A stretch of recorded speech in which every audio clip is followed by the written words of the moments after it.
Bonjour, dans cette vidéo, je vais vous expliquer comment utiliser les raccourcis qui facilitent l'action de copier et coller. Tout d'abord, je vous ferai l'explication dans un document texte, mais cette manipulation est valable dans d'autres types de documents et aussi dans l'explorateur de fichiers avec des images. Pour pouvoir copier du texte, il faut commencer par le sélectionner.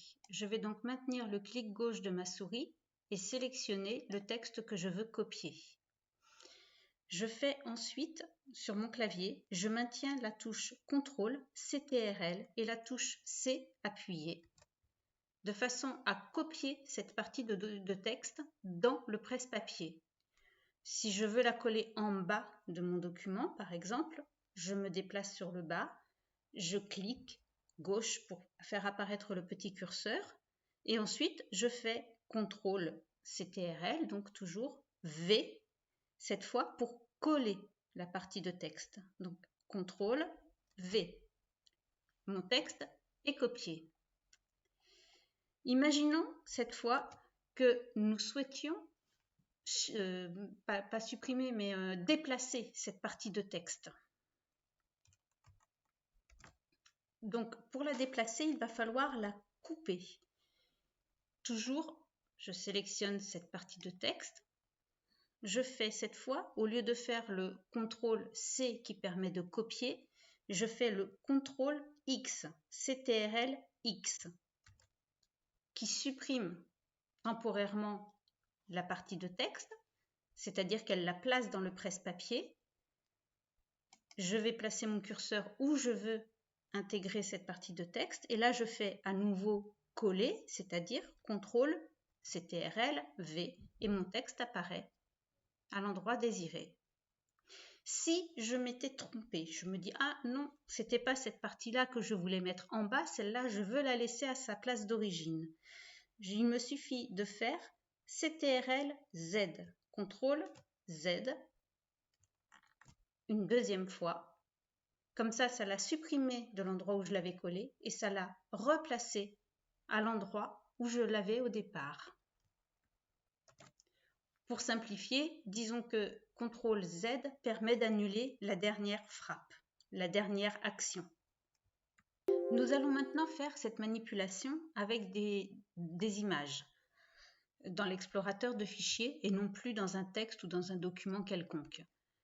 Mettons que je veuille sélectionner toutes ces images, je vais maintenir la touche CTRL, CTRL et la touche A appuyée de façon à tout sélectionner d'un coup. Si je veux les déplacer dans un dossier, je clique sur Nouveau dossier où je choisis celui que je veux. Voilà, hop, je ne le renomme pas. Ah mince. Donc CTRL A et je sélectionne tout.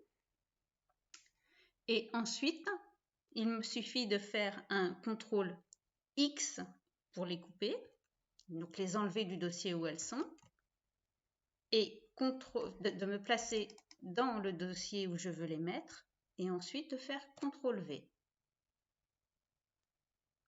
Et elles sont apparues. Si je retourne en arrière, on voit que mon nouveau dossier, toutes les images sont dedans.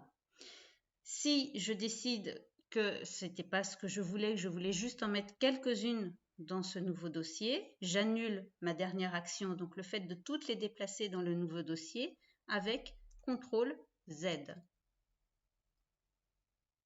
Et elles reviennent à leur état d'origine dans le dossier d'origine. Si je veux juste placer celle-ci, mais je la veux en double dans le nouveau dossier, mais je veux qu'elle reste là. Je vais la copier. CTRL-C. Je me place dans le nouveau dossier. CTRL-V. Elle apparaît dans ce nouveau dossier. Voilà. Et si je retourne dans mon dossier précédent, je vois qu'elle y est toujours. Elle est dans le nouveau dossier et dans le précédent. Je vous rappelle donc les manipulations. Pour couper une partie d'un texte ou des images de façon à les déplacer, on fait CTRL, CTRL plus la touche X. Pour copier, c'est-à-dire l'avoir à deux endroits différents, CTRL plus la touche C. Pour coller, c'est-à-dire le positionner là où on le souhaite, CTRL CTRL plus V, la touche V. Pour tout sélectionner, CTRL CTRL A. Et pour annuler la dernière action, CTRL CTRL Z. Voilà, maintenant les manipulations copier-coller n'ont plus de secret pour vous. Vous pourrez vous amuser à tout déplacer dans vos documents. À bientôt!